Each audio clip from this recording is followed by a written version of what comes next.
with this journey, it's so easy to see where you want to go and forget about where you are. And I think, just enjoying the wins is something that I work really hard on trying to do, and be grateful for being able to put this dang music out. We're celebrating Ella today because her debut EP is out. And I was looking at this. I feel like this should have come out a long time ago.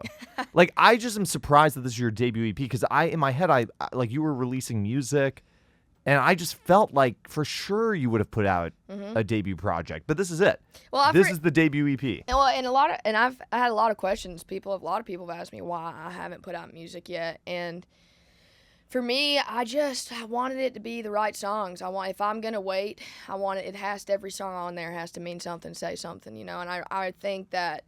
I've only been here 4 years, so, I was looking the other night at videos of songs that, the first songs I'd written, and it's not that long ago, and, I wrote my first song probably like 6 or 7 years ago.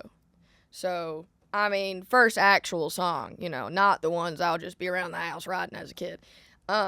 So, when it came to, it's just, we've put out singles. And we put out, a little bit here and there, but I really wanted to make sure that not only did I have these songs, and these songs meant something and said something and represented me as an artist, and, all the different lights that is, but I also wanted to make sure that I had the songs to back it up. Whenever I start putting out music, today, I don't want to quit. I want to keep putting out music, and I want them to be as good as this EP is every time. Do you feel like you were waiting, because I feel like there's a lot of pressure with the first project to get the messaging right about who you are. Yeah. I feel like every song here reveals a little bit about who you are, like your brand. Maybe that's not a great word, but like, you were looking for the songs. Is that what you were doing, to try to find the songs that were gonna say who Ella Langley is? Well, too, you gotta think, like, I'm still cultivating this sound. You know what I mean? This is still gonna keep evolving. I just turned 24. So, and with all of these songs, I just wanted them to be like, all right, this is one place that you can go start right now. Here's exactly what I do as not just an artist, but a human being.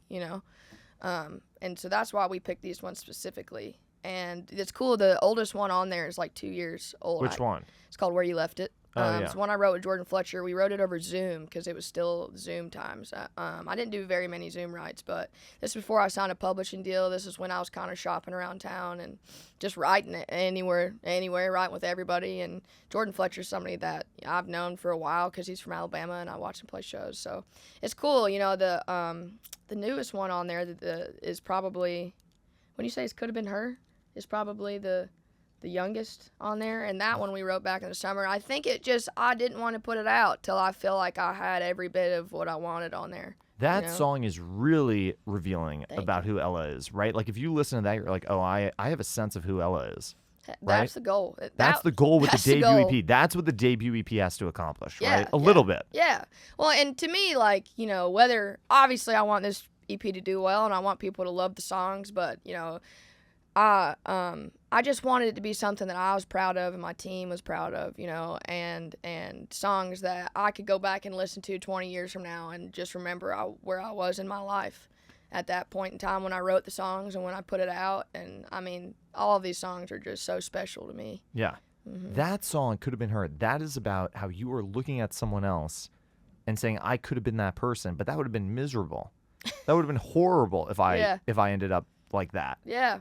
Well, right? I think it's more about, that, and thinking about the person that, if you didn't stand up for yourself, if you didn't be like, all right, this isn't a healthy situation for me to be in. And it's not just romantic, you know what I mean? It could be work. It could be any relationship you have in your life that's not, mentally healthy or physically healthy or whatever it may be. And having that, strength to be able to stand up for yourself and say, hey, this isn't what I want for my life. And then, getting down the road a little bit and being able to look back on, thank God. Because, when you make a big life-changing decision on ending a relationship with somebody, you question it a little bit. I don't think anyone makes a decision and doesn't, wonder what the other thing could have been, a little bit. That's just human nature. So definitely looking back and thinking about, man, I'm so proud of myself for being able to do that, Are you good at just calling it off and like you're done, or do you go back a couple No, times? no, and I then don't you're go like, back. You don't go if back. we're done, You're we're done. We're done. We're done. There's no you can't go back. back. If I've made my mind up, well, I don't do something if I don't think I'm going to do it all the way, and I don't quit something unless I'm going to quit it. Like, that's just, it's all in or all out. Who texted you today? The debut EP's out. Like, are a lot of people texting you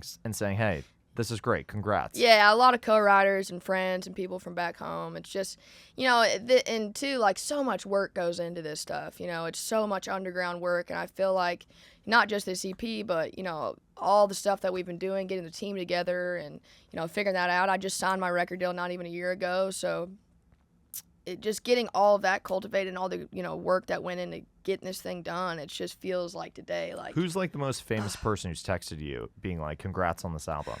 Like, has Jamie Johnson reached out?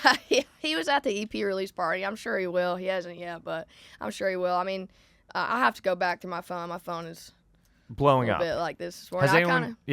I kind of this morning, I just kind of woke up and didn't really look at my phone. I wanted to just be excited that the songs are out now. Did you feel really excited that this was coming out, or has this been so much in the works that you're like, okay, like it's out now? It's like I got a tour. Like, what's the next one? No, and that's something that I constantly try to work on, is being present and being grateful in the moment. I think like with this journey, it's so easy to see where you want to go and forget about where you are.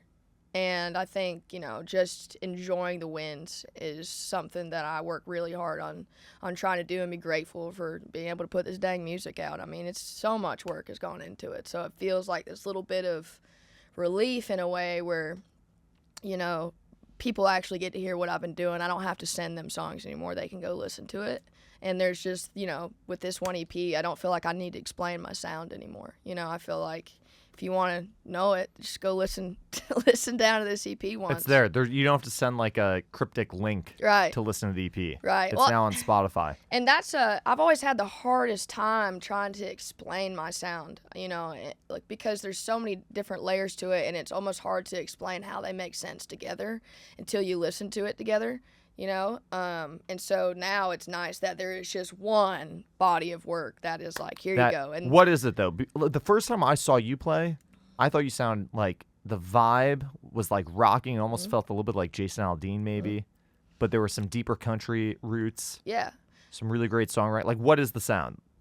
Or it's just the EP? I think it's country rock storyteller is what I keep saying. Is that a genre? Or I don't know. I mean, that makes Let's so make much sense one. to me. Yeah, country rock storyteller is what I just keep saying. Yeah. Because if you come see us live, like, I love a rock show. I love to have fun, and I want beer being spilled everywhere, but there's also those moments, and fallen in love so much with the songwriting aspect of this job, and so those songs I feel like are really cool live, too, and showcased in a way that is like, these lyrics these are straight out my diary. These are real situations that I've been in.